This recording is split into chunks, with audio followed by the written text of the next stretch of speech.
The three children from the Ntshangase family who died in the horrific Pongola accident have been laid to rest today.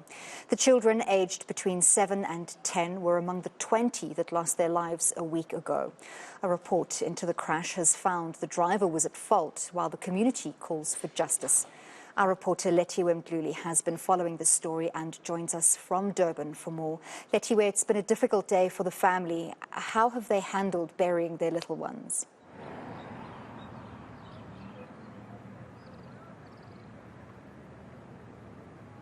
Well, it's been a very, very sad day. Watching the Ntshangase family lay to rest three of their young ones, Minenhle, Nothando and Tembelihle. Two were twins, aged 7, and one was a 10-year-old boy. Of course, they were among those 20 people that were on the bikey on Friday when it collided with the truck. Of course, yesterday we heard the Transport Minister, Lethiwe Mdluli, releasing the accident report where he revealed that reckless driving from the driver's side was the cause of the accident. The family is devastated. They are saying that they're going to find it hard to fill the void that has been left by their young ones. We saw the pupils from each affected schools also in attendance at the funeral, where it was very emotional for them to see or to just say goodbye to their friends. The teachers were also there. The whole community actually came out to say their final goodbyes to the young ones at the Ntshangase family. Of course, the community is continuing with their calls for government to intervene when it comes to fixing this stretch of the road. We are actually standing on the N2 in Pongola.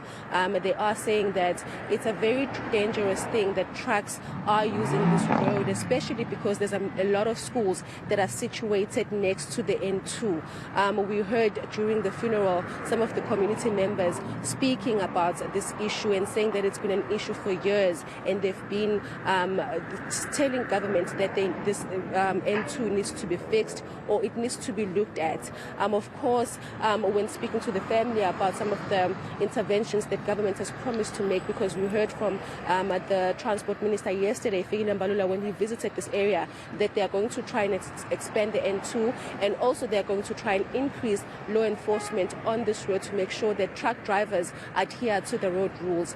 They are saying that it's a little bit too late for the government to intervene because they've been raising these issues for years and they were not attended to. While speaking to a family member reacting to the accident report and some of the interventions that government is saying they will make, this is what they had to say. Lapha uMinister ukhulume ngezinto esibonayo vele ukuthi azikho practical, udlulisa nje ukuthi sidlule. Number 1, uMinister uma esitshela ngokuthi uzovula umgwaqo. Leyo nto leyo akukho practical ngoba ama truck azoqala manje ukuhamba wona. Umgwaqo uyovulwa nini, sisizakale nini thina? 2, uMinister ukhuluma nge police enforcement athi uzayi-eda. Uzowa-eda lamaphoyisa akhona manje asuke ejozini, kusuka imoto eyodwa ejozini, kusuka imoto eyodwa kwaNongoma izela.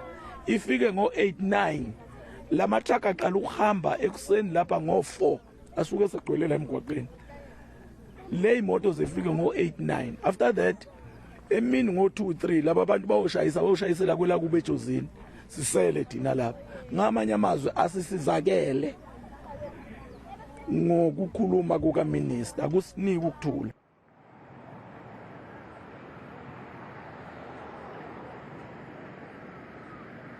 Well, just to take you through as to what Mr. Biela was saying in that bite, he was basically raising concerns about some of the issues with law enforcement, saying that there's not enough police visibility on this road. He is saying that police have to make their way from a place that is an hour away from Pongola, and they do knock off at 5. And during those times, trucks are using the stretch of the road, and children around that time are making their way to school. So some of the interventions interventions that the minister needs to do, or what the government needs to do, is increase that law enforcement. But of course, Mr. Biela was also raising concerns about the accident reports, saying that it came a little bit too late, and they are hoping that moving forward something will be done. It's just that these interventions will be done a bit too late. I also had a chance to speak to some of the teachers here who were present at the funeral.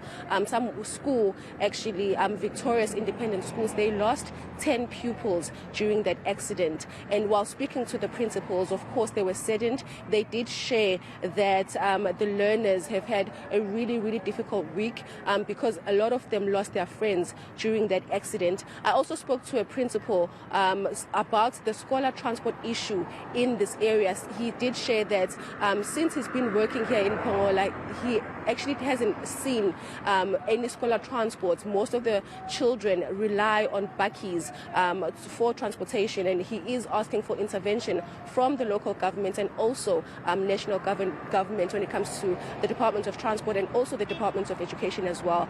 Of course, the principal did say that a lot of people, a lot of parents in this area are unable to afford adequate transport, so they do send their children to school using those bakkies, and it's something that the government needs to look at. While speaking to the principal from Victorious Independent Schools here in Pongola, this is what the principal had to say.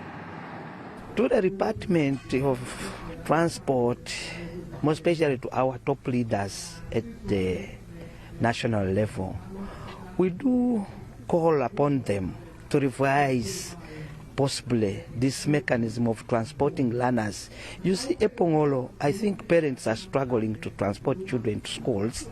It is, I think, the place where I know that we don't have even a single bus from the department or any mechanism of transporting children to schools. Parents always find their own ways how to transport learners from home to school, from school to home. And others, their finances are so down, so the only mode of transport they can afford are these vans. Sometimes you find that the taxis are a bit expensive than the vans, so it is really hectic and it's very difficult. Lethiwe, 20 children lost their lives, 20 people lost their lives, 19 of those were children. 3 of them have been buried today. Tell us about the other families and when they're going to be laying their children to rest.